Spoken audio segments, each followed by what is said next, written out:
আমরা যাচ্ছি প্রাচীন বিক্রমপুরের হারিয়ে যাওয়া উন্নত নগর সভ্যতার নিদর্শন ও ঐতিহ্য অনুসন্ধানে।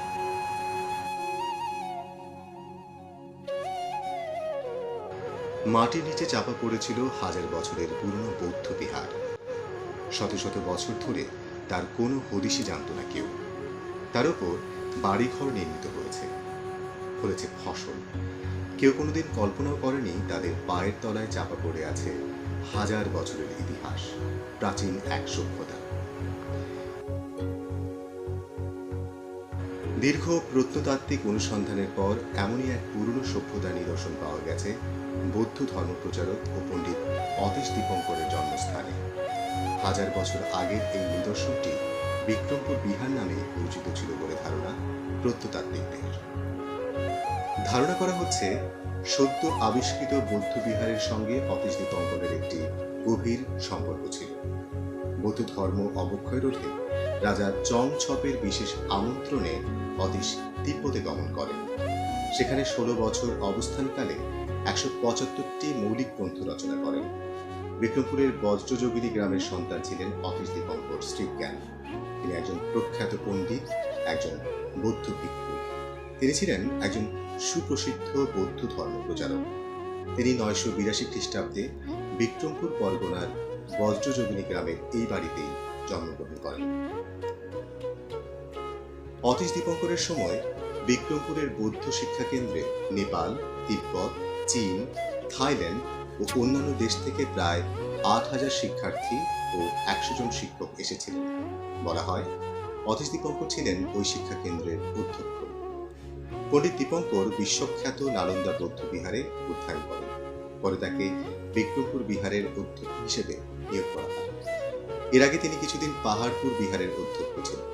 এটি মহারাজ ধর্মপালের শাসনামলে, আনুমানিক 820 খ্রিস্টাব্দ নাগাদ। 30টি উল্লেখযোগ্য বিহারের মধ্যে এই বিহারটি অন্যতম। ধর্মপাল ছিলেন পাল সাম্রাজ্যের দ্বিতীয় সম্রাট। ঐতিহাসিকভাবে বিক্রমপুর বৌদ্ধবিহার অতীশ দীপঙ্করের সাথে সম্পর্কিত। অতীশ দীপঙ্কর তিব্বতী বৌদ্ধ ধর্মের ইতিহাসে একজন গুরুত্বপূর্ণ ব্যক্তিত্ব। অতীশ দীপঙ্করের জীবদ্দশায় এই অঞ্চলটি ছিল বৌদ্ধ ধর্মশিক্ষার কেন্দ্রবিন্দু এবং চীন, তিব্বত, নেপাল ও থাইল্যান্ডের মতো দূরবর্তী অঞ্চল থেকেও অধ্যয়নকারী ও অধ্যাপকেরা এখানে আসতেন। অগ্রসর বিক্রমপুর ফাউন্ডেশন নামক একটি স্থানীয় সামাজিক সাংস্কৃতিক সংগঠন কর্তৃক চালানো দীর্ঘ 4 বছর ব্যাপী এক প্রত্নতাত্ত্বিক অনুসন্ধানের পর 2013 সালের 23শে মার্চ অগ্রসর বিক্রমপুর ফাউন্ডেশন ও জাহাঙ্গীরনগর বিশ্ববিদ্যালয়ের প্রত্নতত্ত্ব বিভাগ যৌথভাবে এই নিদর্শনটি আবিষ্কারের ঘোষণা দেয়। বিক্রমপুর অঞ্চলের প্রত্নতাত্ত্বিক খনন ও গবেষণা অধিদপ্তরের মহাপরিচালকও 1000 বছরের পুরনো এই বৌদ্ধ বিহারটি আবিষ্কারের ঘোষণা দেন। মার্চ 2013 পর্যন্ত এখান থেকে প্রায় 100-এরও বেশি মূল্যবান মূর্তি ও ভাস্কর্য সংরক্ষণ করা হয়েছে।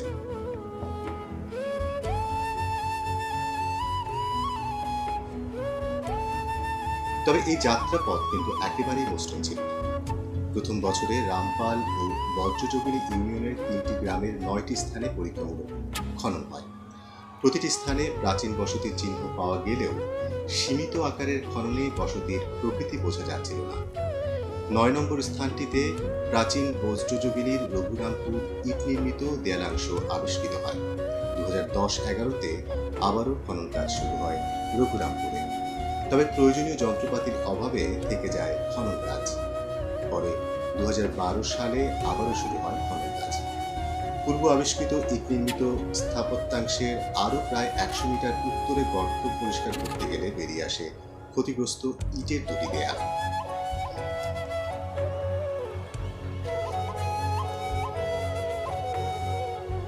বিভিন্ন সূত্রে জানা যায় মগধের পূর্বে বাংলায় বিক্রমপুর নামে একটি বৌদ্ধ বিহার ছিল। পূর্ব ভারতবর্ষের বিখ্যাত শিক্ষা কেন্দ্র বিক্রমপুর বিহারটি প্রতিষ্ঠা করেন সম্ভবত পাল সম্রাট ধর্মপাল। কারো কারো মতে বিক্রমপুর বিহার বিকাশে চন্দ্র রাজাদেরও অবদান ছিল। পাল সম্রাট ধর্মপাল প্রায় 30টি বৌদ্ধ শিক্ষা কেন্দ্র প্রতিষ্ঠা করেন। সোমপুর বিহার, বিক্রমপুর বিহার ও নালন্দা বিহার তার মধ্যে অন্যতম। চৈনিক পর্যটক হিউয়েন সাংয়ের বইতেও এইরকম উল্লেখ পাওয়া যায়। হাজার বছরের সভ্যতার নিদর্শন আবিষ্কারের মধ্য দিয়ে প্রমাণিত হয় ইউরোপ আমেরিকার চেয়ে বহু বছর আগে সভ্যতার বাতাস লেগেছিল এদেশে। বর্তমানে বিক্রমপুরী বৌদ্ধবিহার একটি নান্দনিক ঐতিহাসিক স্থান হিসেবে রূপান্তরিত হয়েছে।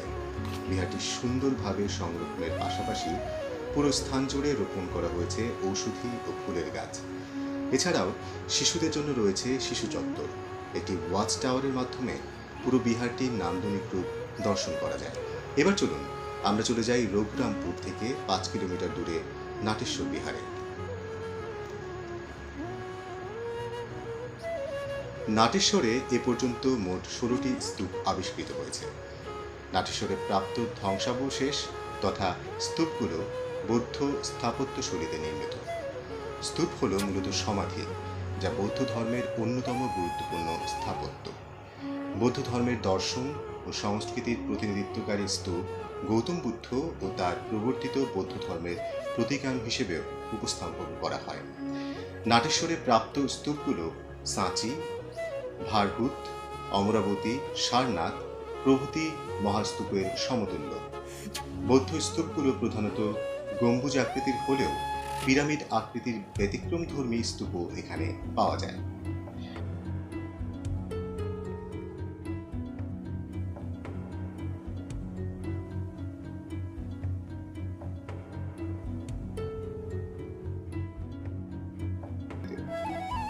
আমেরিকার বেটা অ্যানালাইটিক ইঙ্ক ল্যাবরেটরিতে খননস্থলে পাওয়া 26টি কাঠকয়লার কার্বন 14 পরীক্ষায় নাটেশ্বরে মানব বসতির 2টি সময়কাল নির্ধারিত হয়। প্রথম পর্যায় ছিল 780 খ্রিস্টাব্দ থেকে 950 খ্রিস্টাব্দ পর্যন্ত, যা শুরু হয় দেব রাজবংশের 750 থেকে 800 খ্রিস্টাব্দ সময় পর্যন্ত এবং চন্দ্র রাজবংশের 900 থেকে 1050 খ্রিস্টাব্দ সময় পর্যন্ত। নাটেশ্বরে বসতির দ্বিতীয় পর্যায় হল 950 খ্রিস্টাব্দ থেকে 1223 খ্রিস্টাব্দ পর্যন্ত, যা চন্দ্র বর্ম 1080 থেকে 1150 খ্রিস্টাব্দ এবং সেন রাজবংশের 1100 থেকে 1223 খ্রিস্টাব্দ শাসনের সময় টিকেছিল।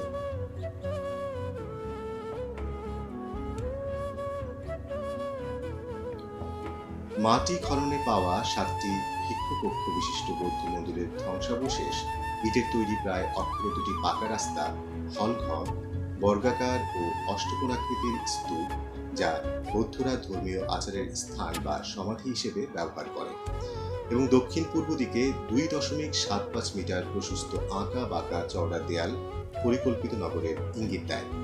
এছাড়া প্রাক মধ্যযুগীয় বৌদ্ধবিহার, পঞ্চস্তূপ, 8কোণা স্তূপ ও ইট নির্মিত নালা প্রভৃতি স্থাপত্যের সঙ্গে এবার ইট নির্মিত রাস্তা, উত্তর দিকে স্তূপ কমপ্লেক্সে ঢোকার প্রবেশ পথ ও একাধিক বসতি নিদর্শন এই অঞ্চলে একটি দীর্ঘস্থায়ী নগর গড়ে ওঠার প্রমাণ দেয়।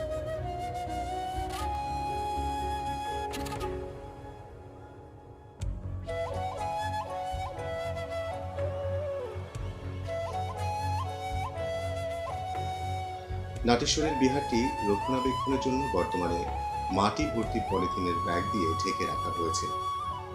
প্রতি বছরের নভেম্বরে খনন কাজ পুনরায় চালু করা হয়। আমাদের এই তথ্যচিত্রে নাটেশ্বরের বিহারের খননের পরের এবং বর্তমানের চলমান চিত্র দেখানো হয়েছে। নাটেশ্বরে প্রত্নতাত্ত্বিক খনন এখনো চলমান। এখানে প্রাপ্ত নিদর্শন বিক্রমপুর জাদুঘরে সংরক্ষণ করা হয়েছে। এছাড়া আগামী 5 বছর নাটেশ্বরের প্রত্নতাত্ত্বিক স্থানের উৎখননের পর 2024 সালের মধ্যে আধুনিক পদ্ধতিতে আর্কিওলজিক্যাল পার্ক বা প্রত্নতাত্ত্বিক উদ্যান হিসেবে গড়ে তোলার পরিকল্পনা করা হয়েছে। তবে একটি কথা উল্লেখ করা যায়, প্রধান সড়ক থেকে বিহার দুটিতে প্রবেশের পথ দুটিতে একেবারেই বেহাল অবস্থা। দেশ বিদেশের পর্যটকদের এই পথ ধরে বিহারে প্রবেশ সুখকর হবে না বলে আমরা ধারণা করি।